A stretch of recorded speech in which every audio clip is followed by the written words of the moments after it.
Wes, are you willing to give people just a taste of the Swedish accent?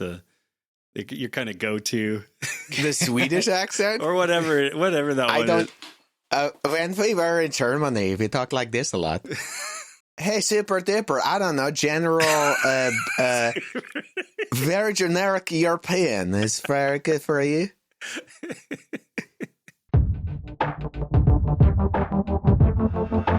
God love people, love people, love people. It's the AC Podcast. For the love of God, love people.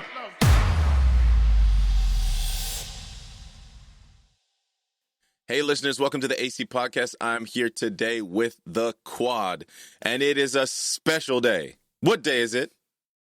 This is big, man. This is our 500th episode. 500 episodes. That's a lot. That's a lot of talking. That is a lot of talking. It's a milestone. It is. It is. I was about to say, do you remember the very first episode? Like, do you remember by chance? I don't. Steve remembers everything. I remember vaguely. Yeah. I remember where we were filming it, but I remember where we were. We were in we were at Northview Community Church in Abbotsford. We had a room and a plastic table, and we were in the kids' around room. This with a single microphone, single condenser mic, and back then it was Andy, me, and this guy John Morrison, and the three of us were huddled around it. What year would that have been? Oh, that would have been... Well, I joined the team in November of 2013, so it would have been certainly after that. I think it was sometime in 2014 that we started. Yeah, I want to say 2013, but... Because podcasting has certainly, exploded, I would say, probably in, the last 5 years. What was it that made you back in 2013 think, oh, we should get on the airwaves by podcasting? Yeah, actually, though. Because you were kind of ahead of your time. I think, if I remember correctly, I think it was more that there were some other trailblazers that went ahead of us. So, for example, Reasonable Faith, William Lane Craig's organization, they had already been doing that. Back then, I was listening to at least one other apologist who will remain nameless.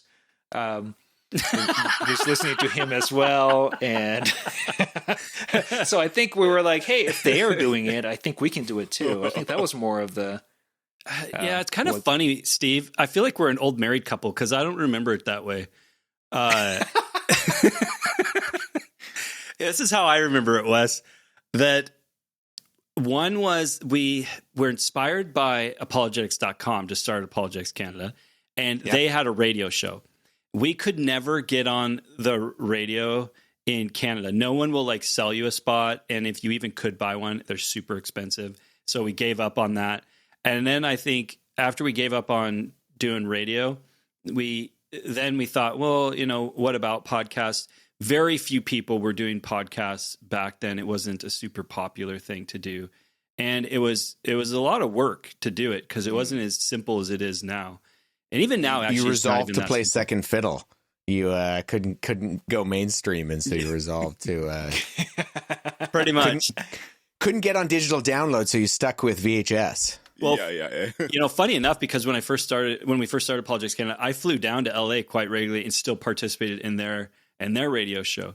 But at any rate, so we started it. But what it was kind of one of those things we dabbled in. So we only did a couple episodes and then we stopped. And I got to give a shout out to Jeff Heppel because he was the one who really got us going with the podcast because he would tell us, hey, I'm listening to your guys' podcast, but you guys are frustrating me because you just do a couple and then you stop and you do a couple and you stop. He's like, you have to be consistent in this. I want to be able to listen to you every week. And that was like a shocker for us going, what we should do this every week. Thanks, Jeff. That really is what sets podcasts apart, though. The amount of podcasts you see, Spotify puts out this list where it's I don't know, it's 500 million podcasts that exist on the airwaves. And you're like, okay, that seems crazy, but the vast majority of them, well, I shouldn't say the vast majority. I don't actually know if that's true. A good portion of them are a group of people who they put out maybe 5 episodes, and No, then it's they true. just die off because consistency is such a hard thing to really establish and continue. Well, it's true, and a lot of podcasts as well are geared around some kind of project that people are doing. So there's a lot of people, even in the music industry, they'll use a podcast as a way of talking about their album. But once that's done, they don't, they don't continue, or they'll do it for a season where they're talking about kind of the season they were going through, why they were away for so long, and instead of answering the question 100 times, they'll just do a podcast and then let people listen to it on there. But it's funny how you guys were describing the first episode, because I just imagined you sitting in the like basically the nursery around a little table. It was. Your knees up to your chest, and then the Fisher Price table. Yeah. So That here's is no the joke. That's exactly what it cosmological looked like. argument. Yeah. Yeah. You had a little bit more hair to insulate the sound, and it Not was really. Yeah. Maybe Steve did, yes. those are the I Steve did at Comover the days. He time. was still holding on. I was The fighting days a of losing battle. The days of denial. That could be That's its right. own show. Was me like comforting Steve through those years till he got to that point of like, I remember he came into the office one day and he was like, guys, the war, I've lost the war, man. It's over.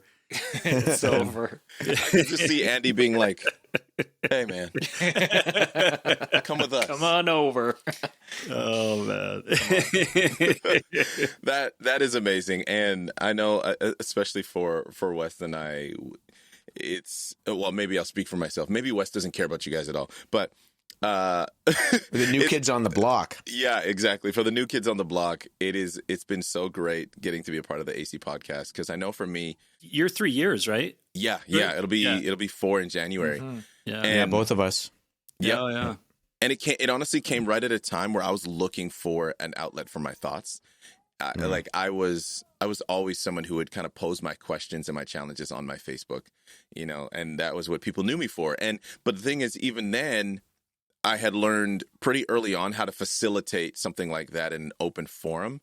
So I was saying, like, it's cool how God will kind of prepare you for things, because Facebook is a very volatile place. Social media is a volatile place. And so when I'd be posing questions in the height of all the things that were kind of going on around that 2019 window of time, my goodness, being able to then not only have an outlet for my thoughts, but also a place where I could receive pushback from people who I knew were actually pursuing Jesus and weren't just trying to dunk on me because they were angry and, like it wasn't going to just get disrespectful very quickly, was super timely. Yeah. You know what? I graduated from my master's in 2016, and I'm curious, Andy, if you remember this. I called you. Do you remember me calling you in 2016?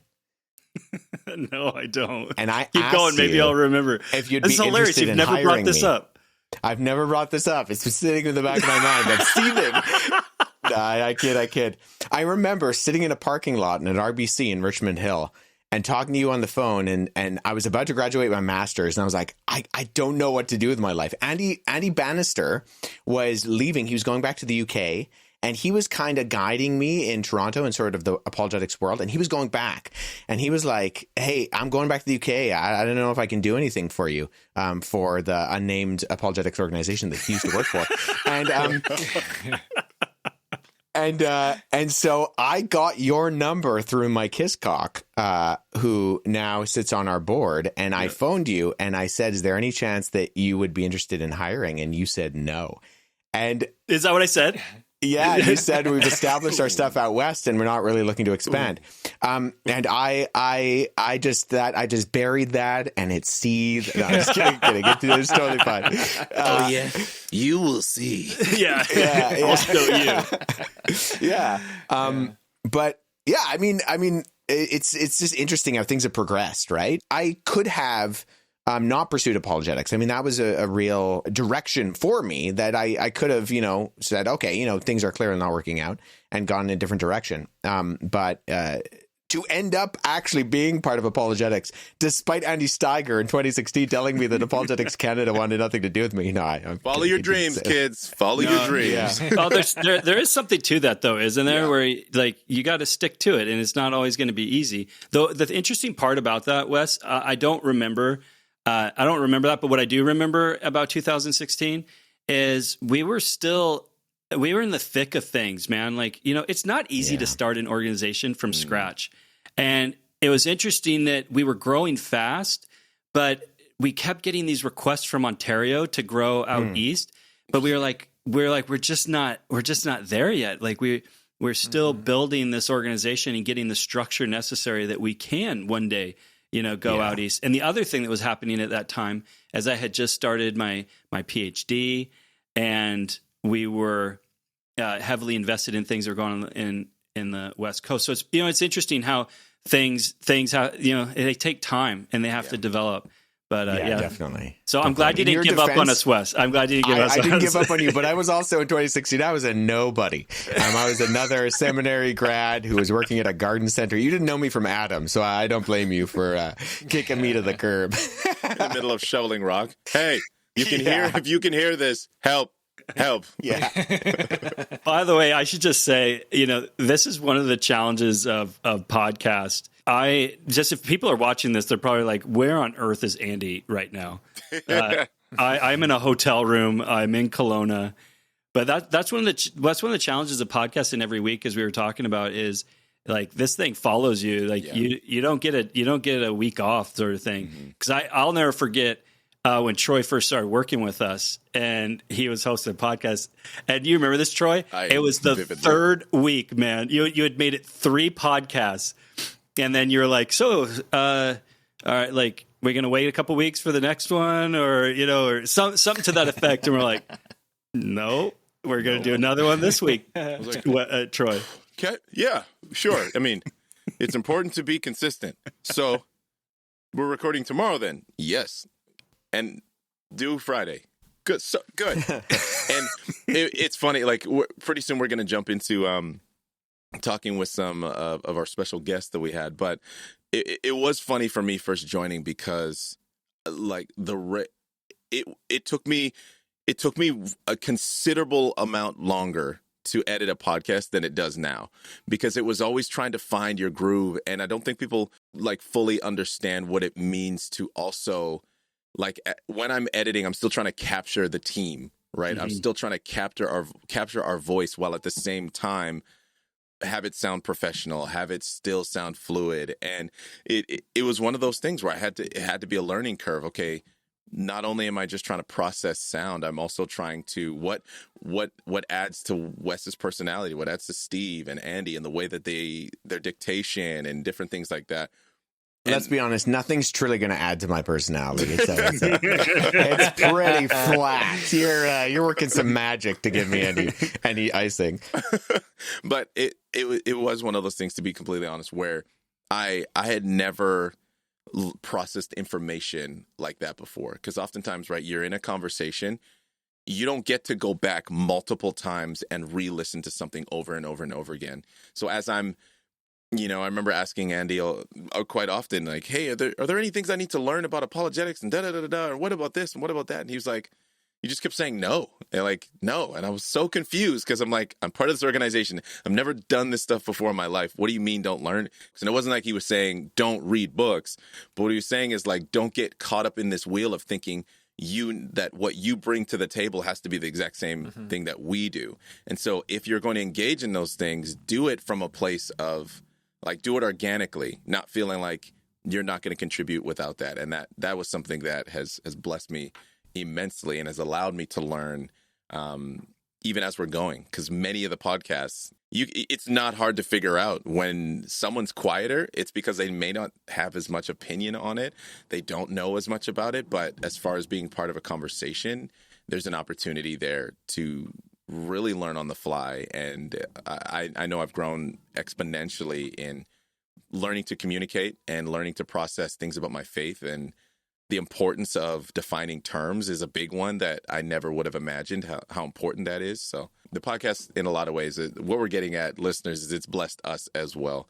But if you guys didn't have anything else to say in that regard, I wanted to get into something special that we decided to do for the 500th episode. And that was actually to invite some of our podcast listeners. This is a really cool thing to be able to have some of our listeners be able to come on to the podcast. And I gotta give a shout out to Brett Smith. He of the people that we recorded. We could have recorded quite a few people, but I just want to give a shout out. First of all, thank you everyone who came. But Brett is one of our longest time listeners, and he also holds a special place in my heart because of all the podcasts, of all the 500 episodes that we've done. One of, if not my most favorite podcast, was when we had him come on. He can do this thing with his voice where he can sound like Stephen Hawking. Wait, that was him? Yeah, that was him. Brett. Yeah. Wait, no. That's why he says it's his favorite episode. Yeah, it's because it was him. It was him, man. Now, Brett. That's why he says that Stephen Hawking came on the episode and not someone did an impression of Stephen Hawking, because he did the impression. Now, look at me in the face now, Brett. I know you're watching this episode. Why on earth did you just blaze past that like I was supposed to know? Look gold. What? And you know what's really funny too is that we actually released a special edition right after. So normally it's weekly, right? So I remember we had Brett come in. It was me, Andy, and Terry Crosby at the time, and we were talking. And I edited all of that to make it sound like, we were put together.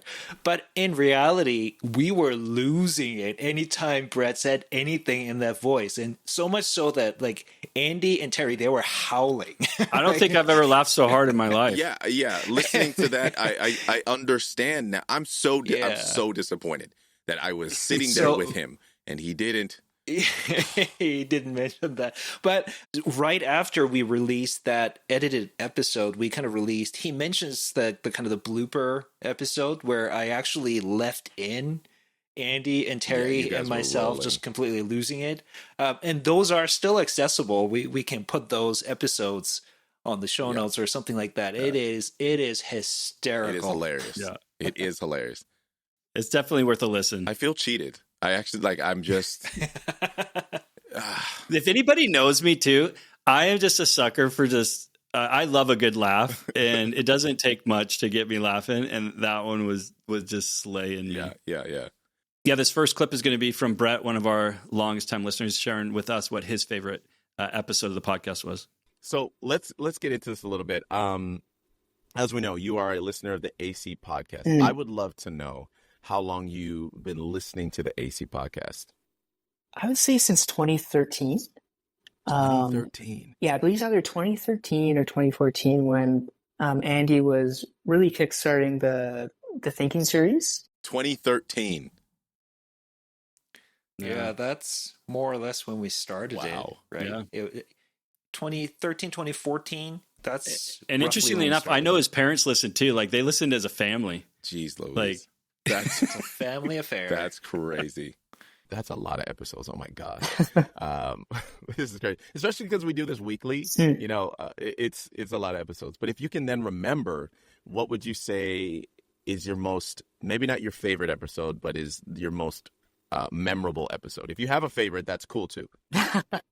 Okay. I would have to say the most memorable episode, that would have to be when the AC podcast managed to somehow get Stephen Hawking to star as a guest on their show. How they did that is a bit of a mystery. But I really enjoyed just listening to Stephen crack jokes and poking fun at Andy's book. It was just pure comedy. Is this all making sense now to you? In fact, actually, if you go into the archives, there was an episode they did right after where it's about 13 minutes of just straight bloopers. Yep. And I don't think I've ever heard Andy and the entire AC team laugh so hard before. Like, it was, it was awesome. And I think it was just such a testament to the character of the team and just how. Yeah. So, one thing he says there that I think is actually really insightful or good is that we don't take ourselves too seriously. Yeah. We know how to laugh. Yeah. It was actually an interesting moment because, again, just another tip for people that forget that the AC podcast is done in our homes. If you were to watch that video, you see a special guest decide to sneak her way past her mother and come into frame. My daughter decided that I'm going to come and join the episode, and I'm not going to take my dad's signals to go away. I had to actually stop and say, sweetheart, you can't be in here right now. So again, Brett, thank you so much for joining us on the AC podcast. And, and let me just say something real quick here about this. This is one thing I love about the AC team. We laugh a lot. You put us in the same room together, and you're going to have one of two things happen.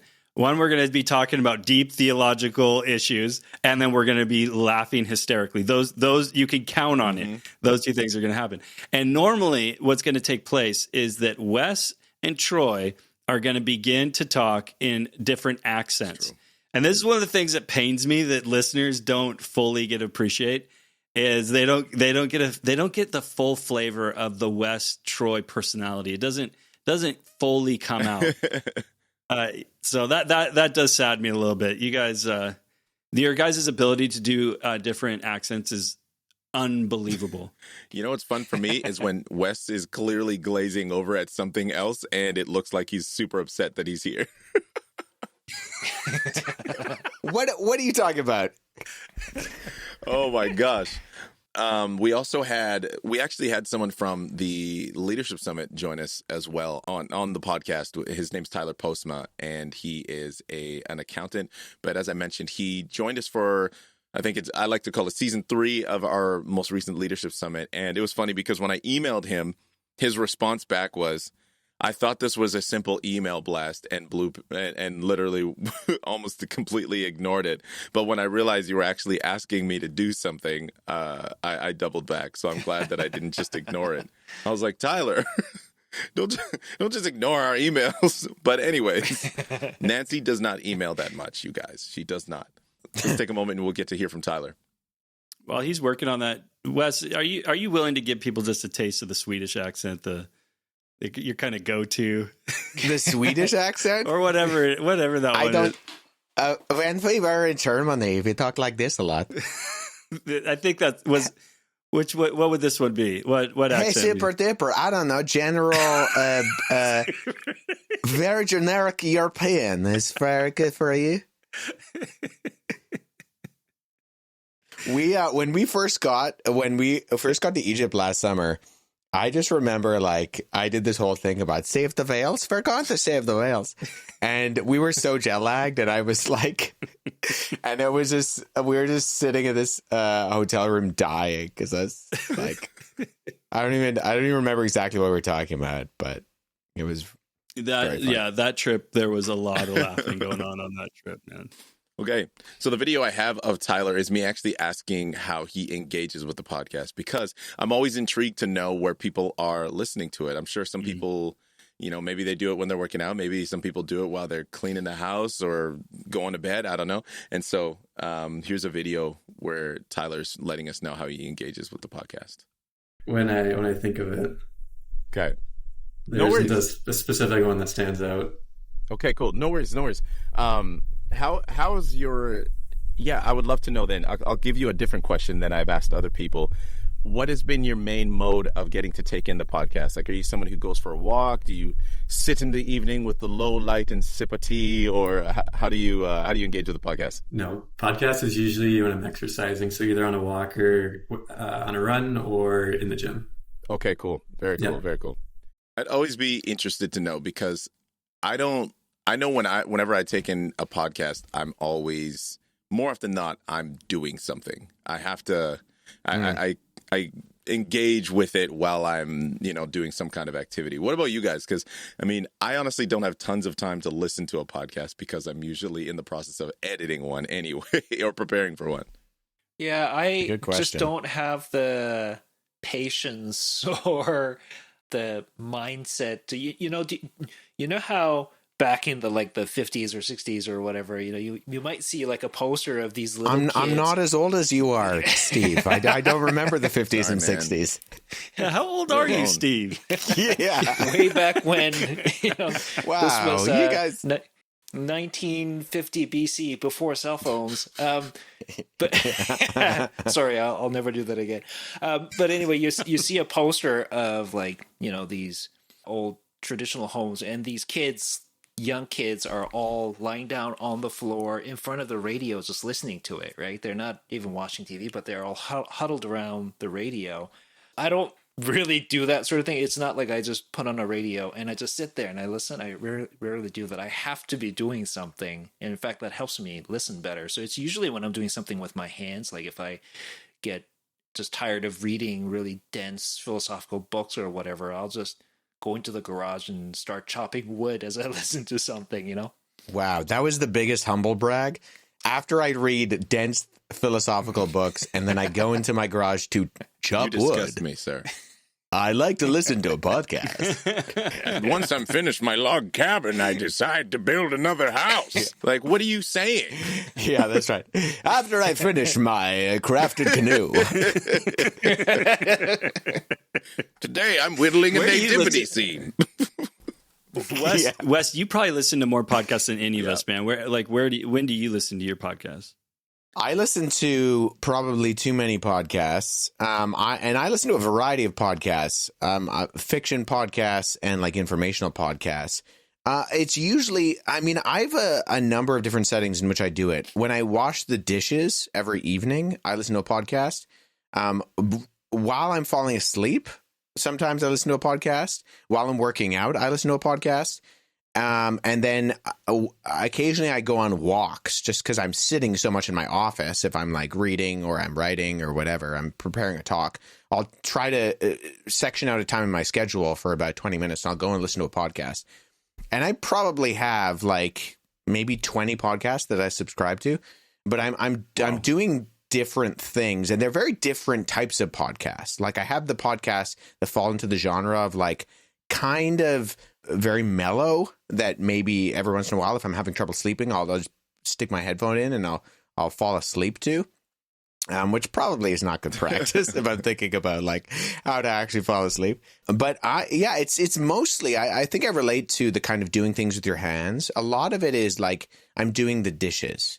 I can't do it if I'm doing something else that requires mental energy because I am a complete monotasker. I cannot multitask. I cannot be writing. I can't even have music on in the background. It's too distracting for me. I just need like total silence, just my space. But if I'm doing something like the dishes or I'm like cleaning up the kitchen or something like that, I'm probably listening to something. Would you listen in a house? Would you listen with a mouse? Would you listen here or there? I mean, I would listen anywhere. Yes. Yes. Do you know what's interesting is I remember this one lady once telling me about how much she loved the podcast. And I was like, oh, it's great. And she goes, yeah, I listen to it. I love listening to it every night as I go to bed. It just puts me right to sleep. And she's just being dead serious. I was like, that's good. That's really great. I think that's a compliment. After the intro. I'm going to walk away and cry now. Yeah, I would. Speaking of putting people to sleep, this is maybe on the other side of things. I'll never forget receiving a message from somebody. And if you're listening to this, thank you. I'm going to say thank you. The reason being is because you pushed through. I remember receiving a message from someone saying, I almost turned the podcast off when I heard that thumping, pounding music before we got into the podcast. But thankfully the podcast was actually really good and I listened to the end. But you almost lost me in the intro. And I said to myself, I said, Self, where is the pounding, thumping music? Because I just, you would not like to come to a concert. Let me tell you that much. It's one of my favorite pieces of feedback. Every time we have a team meeting and they ask, is there any feedback on the podcast? I always say, Troy, that throbbing music at the beginning almost made me turn it off, but it stuck through. It was actually, I think it was Maria. One of her comments that she was making was how much she kind of took a joking stab at the previous podcast intro that because she's been listening since 2016 and she was saying, she's like, I'm so glad you guys changed the intro to the podcast because I couldn't stand the old one or something to that effect. Oh, that's interesting. Yeah, and I said, you got some fans out there. You're welcome. I said, you're welcome. But Maria, she is actually one of our listeners. She's a Canadian living in Phoenix. And the reason I want to give her a very special shout out is because whenever we post the podcast on Friday, it is without fail Like she is, if the first, if not the second person to repost it every single week. Anytime we release some form of content, more often than not, Maria is sharing it. So again, Maria, shout out to you. I know I got to say that to you when we had our little conversation, because that really does matter, and I don't think people fully appreciate how much that does. Yeah, she has been a longtime listener and will often actually email us and give us feedback. And I love it too, because she often will tell me, Andy, she says, I feel like I'm a part of the podcast. So I often am talking as though I'm interacting with you guys as you guys are talking on different subjects. So it was very cool to be able to have her be able to be on this podcast. Let's show a clip from Maria. As you said, she's actually a school teacher in Arizona. Speaking of the podcast and being every week, it's a challenge. And sometimes you find yourself not at home, and you got to still participate in the podcast. It's something that keeps going, even depending upon, doesn't matter where you're at or what's going on. The podcast is going out every week, and as you can tell, I'm not at home currently. I'm in a hotel. I'm in Kelowna, actually, for an apologetics course. It's a week-long course that we're teaching out here, and it's been very cool because actually the staff has been participating in that. Wes did 2 sessions on trust in the Bible. Troy was talking today about identity, and then we'll have Steve on tomorrow with, I don't even know what the topic was on that, Steve. What do we call it? How should humans live? But I'll basically be talking about determinism, morality, whether they go together or not. But it's been so cool. It's been so cool having you guys participating in that, and people have been loving it. But one of the things I love is I'm like, what a great team that we have, and that it's just like it's a joy that we get to work together with each other. And do this. We get a podcast. We get to do various things.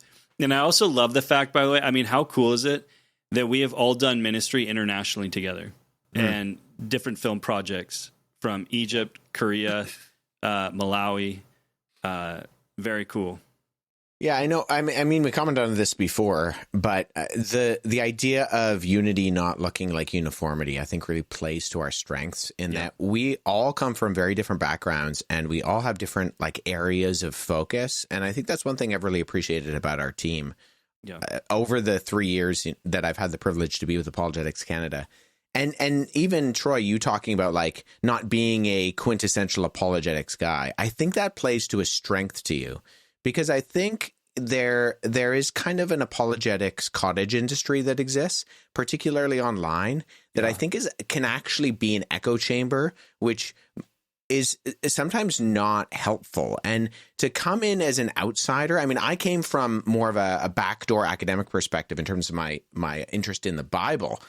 And so I was never necessarily reading the Sean McDowells or the Lee Strobels or those people. I kind of came at that afterwards. And I think there's a benefit to that, not to discourage people from pursuing, getting involved into those resources.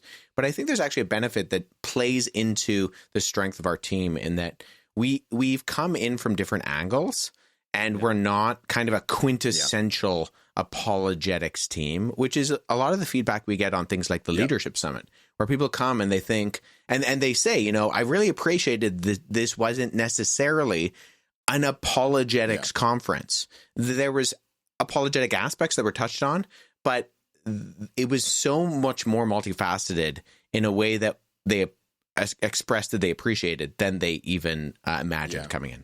By the way, on that note, I think there's a lot of people that aren't even sure what to do with Apologetics Canada because we don't fit into a nice cookie cutter, mold of this is apologetics, because we will talk on all sorts of things and we'll come at them from different perspectives. And we're not afraid to laugh and have a sense of humor about it, not taking ourselves too seriously. Honestly, it's one of the things I just love about who we are and what we do that I think is just authentic to the Christian life in general. And appreciating the strengths that each one of us bring to the table. So now I just want to show you guys another clip from Maria, our faithful social media guru, where she talks to us actually about one of her favorite episodes, but then also talks a little bit about why the podcast was important to her and is important to her in just in general. So you have, for most people who follow us on social media, if they've paid any real attention, they would notice that pretty much every week that we have done a podcast, one of the first reposts we have is from you. And before I ask this, I'm serious. I'm dead serious. So I want to first and foremost say thank you to that. Thank you for that, because that engagement really is important. I don't think a lot of people fully realize, but it is. Mm-hmm. But now that we're on the topic of podcasts, I would love to know two things. What has been, it can either be your favorite episode or most memorable episode, and then the most challenging episode. Yeah, that's actually a really hard question for me. The most favorite one is a hard question in particular because that's just too hard. Like I started listening it's too hard for me. I started listening a long time ago, but got really more into it and was regular through the pandemic. So it was about 2020, 2021 in particular, when I really, really got into it. So I actually looked back at like, what were some of my favorite ones? And the ones that initially got me, I guess, really listening to you guys consistently was the one that I think, I'm pretty sure Andy was on it, but it was Rights of Conscience. That's basically what it was called. Yeah. But that was super important, and I just loved the discussion. The other one was the Freedom Convoy, the conversation you did on that. Because even though I don't live in Canada anymore, I've been here in Arizona since August of 2019. I mean, I moved here, and then 7 months later, the whole world went crazy. I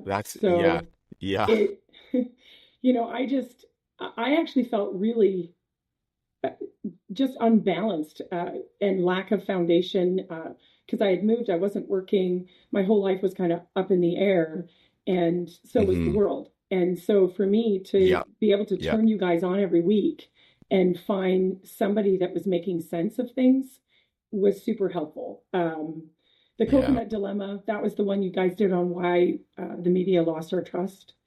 And then you guys did an interview with Monique Dusson towards biblical unity.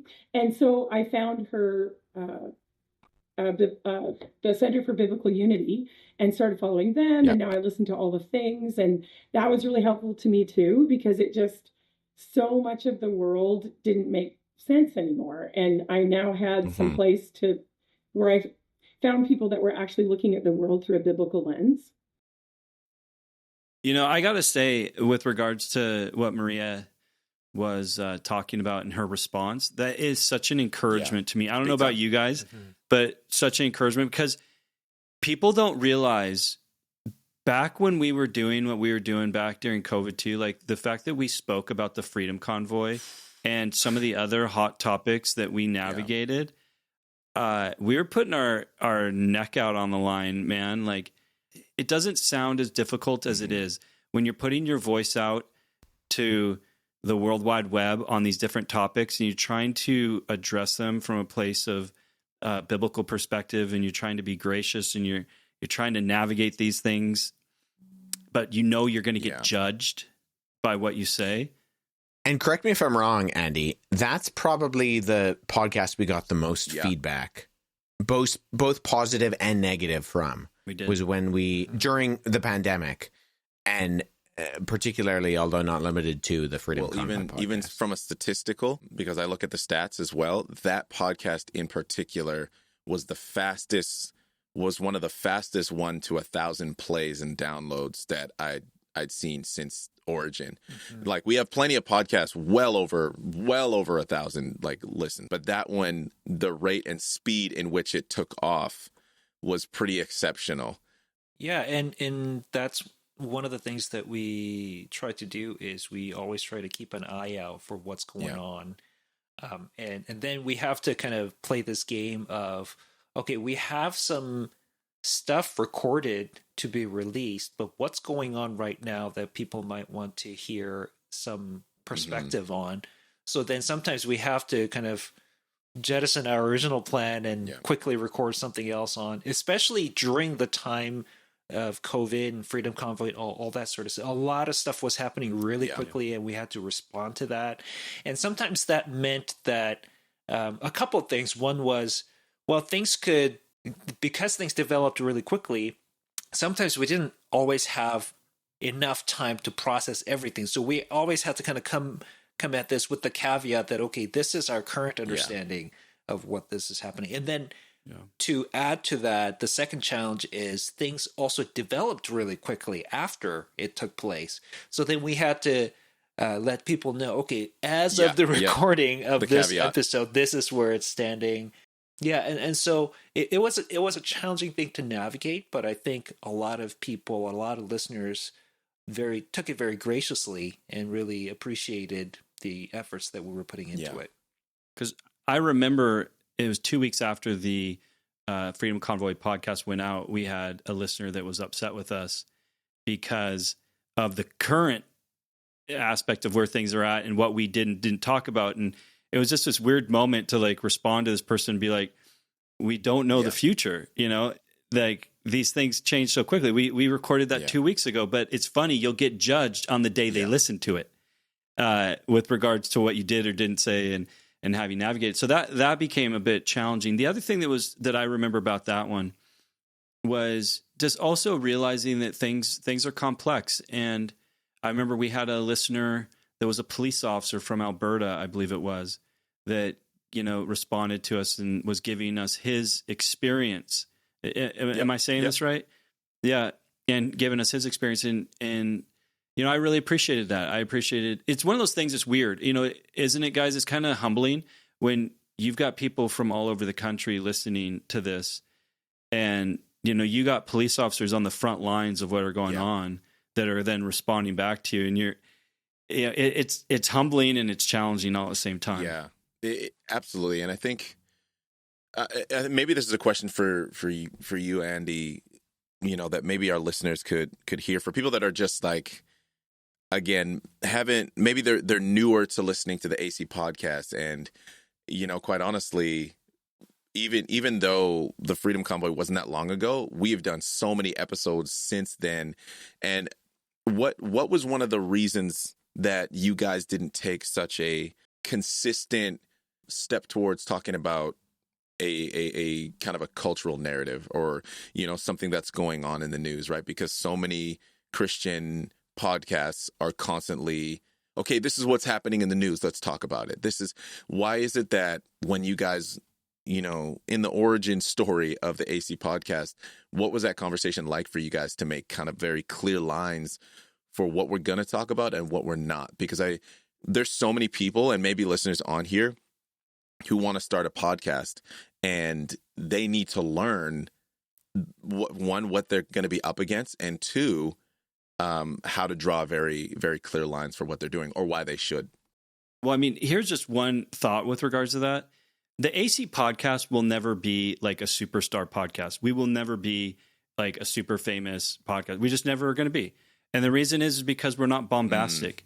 And we don't take these hard lines to the right or the left and push this narrative that draws these people in, that you're just like this rallying call or whatever. We tend to try to be navigating these things from a biblical perspective with graciousness and with truth. And it's just not as sexy, honestly. And it's really challenging, but it's also something that a lot of people are desiring. Like, help me to not be a jerk, walking through these challenging aspects of life that I can have, like Maria was talking about, that I can have some perspective, that I can like have some sort of foundation to be able to appreciate what's going on in the world. And so for us, just to answer your question quickly here, that means that for us, we're not a political organization. We are a Christian, apologetics organization. And we are a gospel-focused organization. So everything that we're going to be doing through the lens of the gospel and seeking to navigate things in a gracious and loving manner as we're walking through it. And we try our best. We don't always get it right, but we try our best. Yeah. Maybe I got a question for all of you guys in regards to this. What does it mean for you to not be reactionary? For me, that means not assuming that the other side is crazy. You know what I mean? Like, especially when you're on social media and the kind of rhetoric that goes back and forth. Like, I have a really good friend that I talk to regularly on different social media platforms that sometimes, he's a Christian too, and he feels very strongly politically, for example. And so he'll make comments that sometimes makes me go, ooh, I don't think you should go that far. And he recognized that too. When I call him out on it, he takes it very graciously. But all that to say, it's not so much about him, but just this sort of that polarity that social media especially exacerbates, right? Makes things way worse than it is. And so, for example, I'll give you just a quick example of the debate on abortion, right? Either side demonizes the other. And what I have come to kind of see is, you know what, there is an internal consistency to my pro-choice friends, right? We differ on that one question of what is that thing inside the mother's womb. But aside from that, generally speaking, they're actually very reasonable people and they're rational. And I don't have to demonize them or make them sort of stupid in my head to make myself feel better about this. So for me, that's what it means to be not reactionary. I don't always succeed at it, but I try. Wes, what about you? Yeah, I think just a reminder that you're dealing with people. Questions have questioners behind them. And there's that whole Colossians passage where it says, be wise in the way you act towards outsiders. And then at the end it says, so that you may know how to answer everyone. Or every person sometimes is translated. Not every objection, not every answer. And I think I've just been reminded, because I've done enough speaking events where I've had, say, like an open Q&A kind of setting, and someone's been really hostile. And I've maybe pushed back stronger than I should have. And it's turned out that, their objection to the Christian worldview was because they lost someone that they loved. Or, I did this event once I was speaking on the problem, pain, and suffering, and this person came up afterwards, and it was like you could tell they were going to, they wanted to fight, and they were really going back and forth. And at a certain point, I thought, and I think this is the Spirit's leading, where I just realized there's something going on behind the scenes here. And I just said, these are really good questions. Why are you asking them? And it turned out their mom was dying of cancer. And it was like, man, the realization of giving this person the benefit of the doubt that they're just a human being, instead of pulling out the boxing gloves and just going at them philosophically or theologically, I think goes a long way. There are times when we need to be very direct with people. But I did a speaking event once, and the person who had organized the speaking event opened up. They brought all the speakers in the green room, and they said, hey, I want you to go into this assuming that the person you're talking to is the most vulnerable person you can think of. And that's always really stuck with me. Yeah. In that when we're talking about issues, whether it's at a speaking event or on the podcast, and I'll fail at this in the future, I'm sure, but just recognizing, hey, you don't know what people are going through. Yeah. And they could very well be going through something that's really hard. Whether that's political, whether that's philosophical, theological, emotional, all of these kind of overarching categories, people are still people. And most of the time, the people that you pass on the street probably have a story that you have no idea what's going on behind the scenes. And so just assuming that, hey, this is a person, this is a human being, this is an image bearer, and just trying to be more gracious than I think even I should be sometimes goes a long way. That's really well put. Do that reminds me of a podcast that we did that was very, very popular. I can't remember the name of it, Steve. I'm sure you'll remember the name of it. It was where a leader in a church, their child died, and then they were praying. Oh, yes. That the child would come back. And that was with Bethel. Yeah. It was I think that podcast was called Wake Up Olive or something like that. It was about, one of the worship leaders from Bethel. Yeah. That podcast was got a lot of listenings. And the thing that we got a lot of feedback from that podcast, and it was just overwhelmingly positive. But that was a very instructive podcast for me personally, because we just heard from so many people that they so appreciated not just the kind of our thoughts on the subject, but they so appreciated the gracious posture that we took the time to first identify with the sorrow and the emotion and what was going on. And that it wasn't like you say, Wes, we didn't put on the boxing gloves and go, okay, we're going to beat up this dumb, theology that's going on here, but appreciating that a mom lost her child. Just taking the moment to appreciate the challenge there, and then getting into the theology. And that episode has always stuck with me, and I don't always get it right. Like Wes said, I'll probably screw it up in the future, but we often on this podcast talk about, hey, let's identify with what's going on before we get into the actual subject, and make sure that we can appreciate the complexity and the difficulty of the issue first. Yeah, that's really well said. I think that's that whole component again, right? That's the section of 1 Peter 3:15 that sometimes people glaze over. It's the gentleness and respect. It's like, yeah, okay, be bold about your faith, be ready to give an answer, but also be just as quick to relay compassion, right? And I'll go out on a limb in saying this. Like, if you're anyone who is wanting to start a podcast to add the Christian narrative to things that are going on in culture, you have got to love people first. You have to. It's imperative. I mean, obviously, before that, love Jesus. I'll say that as a caveat for to spare me the email. But you have got to love people before you go and try and correct and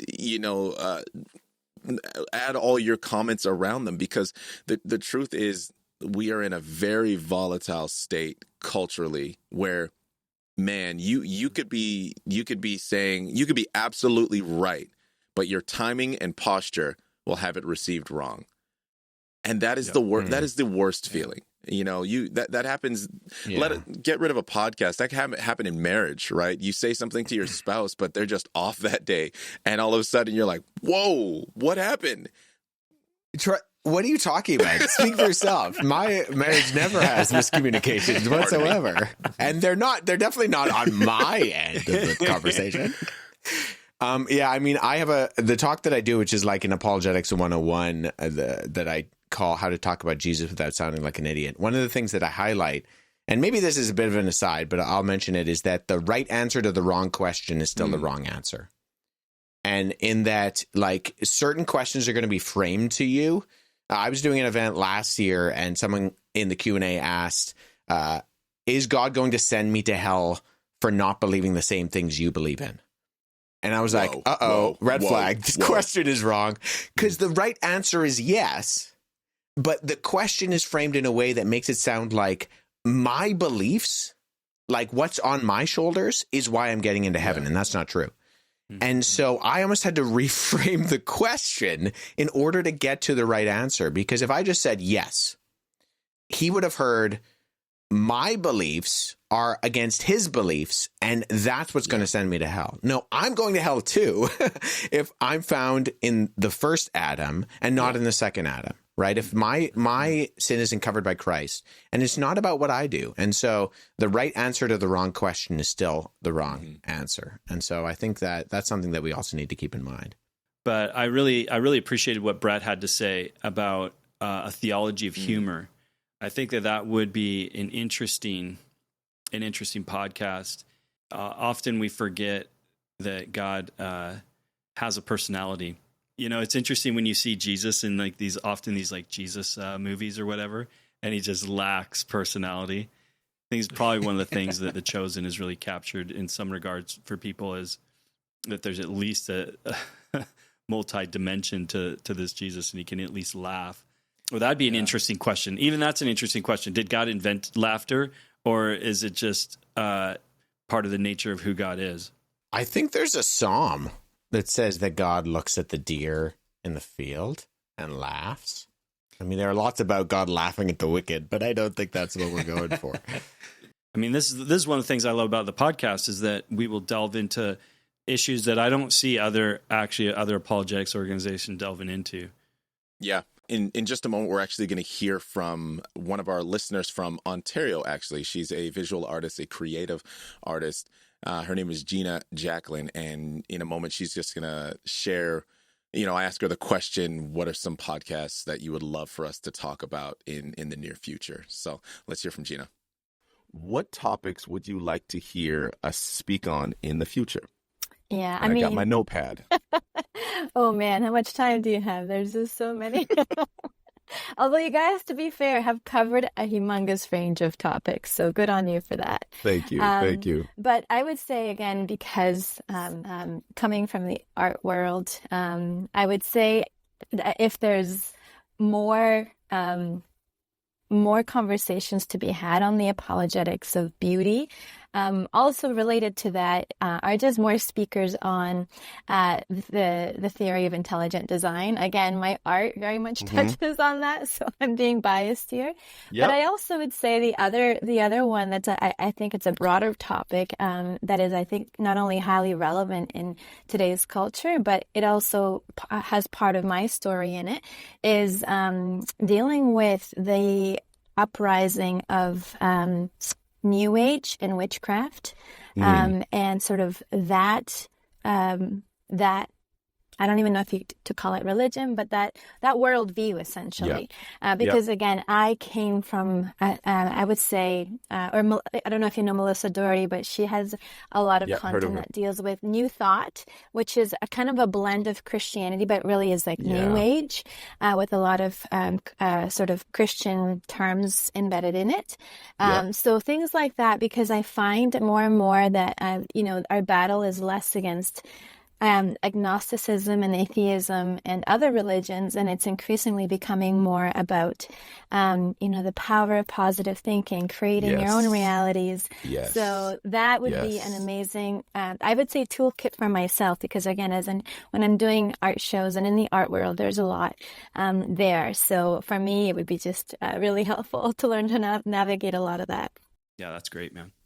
I think one thing that Maria was mentioning, she was talking about how there have been a couple episodes where she was speaking a little bit to why she loved that our team is diverse, because there's been things that she's actually disagreed on, but instead of turning the episode off and not listening to us again, she listened through and realized that eventually as a team we did get there, or someone would bring up and say what she was thinking.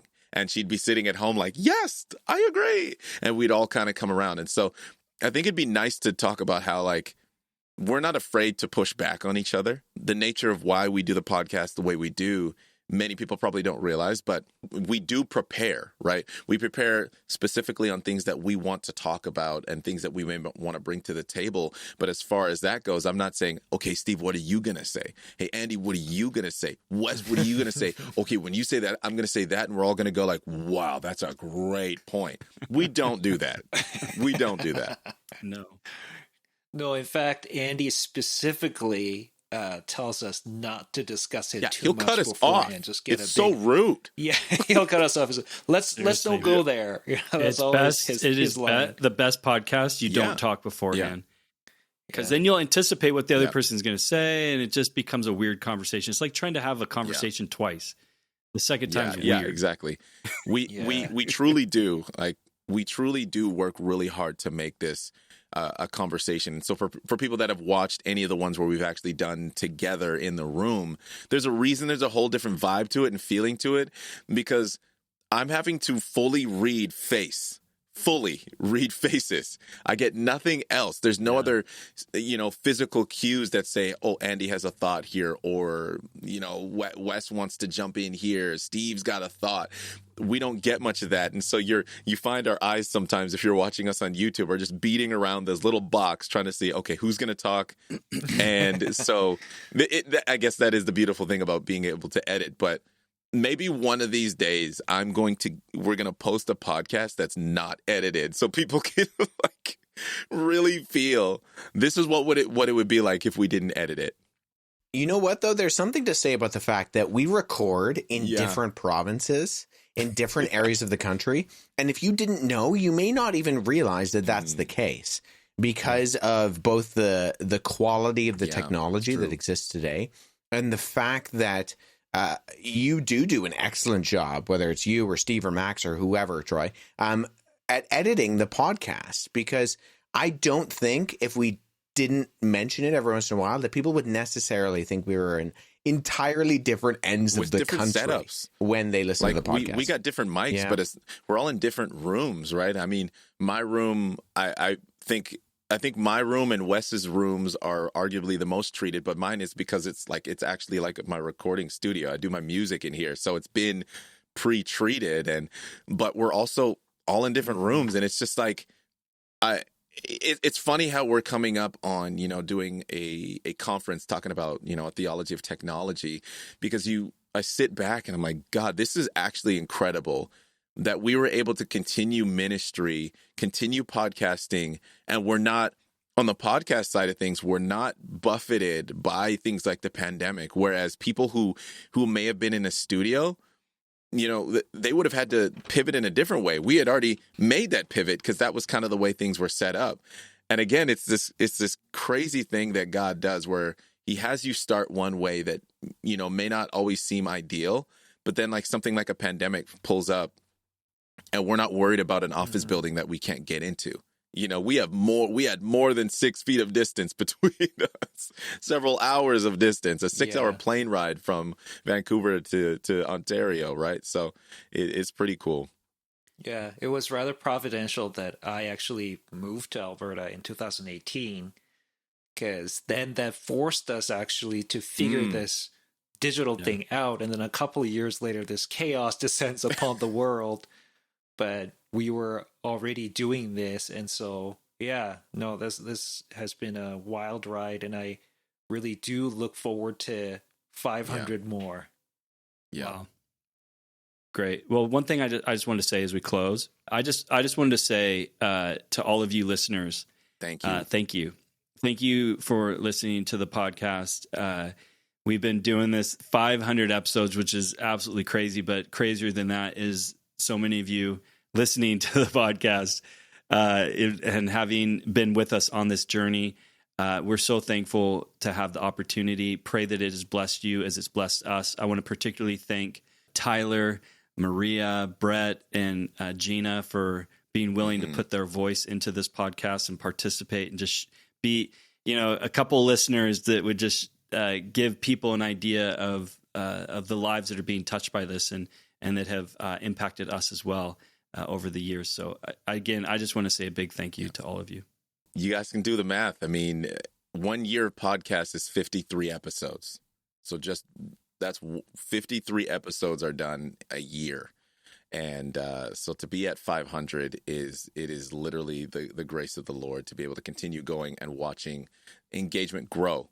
We're actually watching engagement grow, which is nothing short of, the grace of the Lord for that. So again, thank you so much for that. And in order to honor our guests that we had this week, we're actually going to basically play a montage on the back end of the podcast where you can just kind of hear their thoughts about why apologetics are important to them. You're going to hear about their favorite episodes and most challenging episode, and some of the topics that they would love to hear us do in the future. But you know what? As a matter of fact, because this is the 500th episode, I think I'm going to close this out differently. I'm going to hand it over to our special guest. They got it from here. Thank you so much for tuning into the AC podcast. And as always, until next time, love God, love people. Subscribe? No. Oh, no. Oh, no. Oh, love tune in. God, love oh, my people. Goodness. Until next time. Love God, love people. Bye for now. That's hilarious. For the love of God, love people.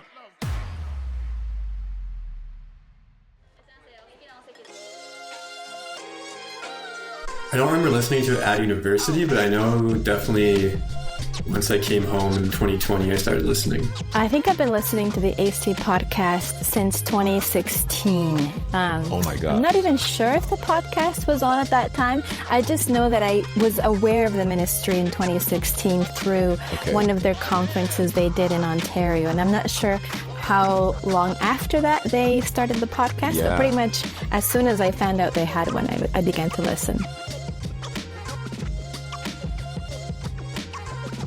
Favorite one? I don't know if this is my favorite, but the memorable one is one of the MAID episodes, the medical assistance in dying. Because I just remember, it was one of those where I remember where I was when I heard it, and I don't remember specifically. I just remember being like so focused on what was being said and so drawn into the conversation just because it was things I'd never thought about before and that I'd never really considered. So it was just like I read a book in a sitting. Gospel Identity with Kyle Gillespie. That was awesome. I love her testimony. Oh, yeah. Yeah. And the one on healthy biblical hermeneutics, that was really great too. Those are the kinds of things that I can share with family members, my kids, people that, hey, this is really going to help you.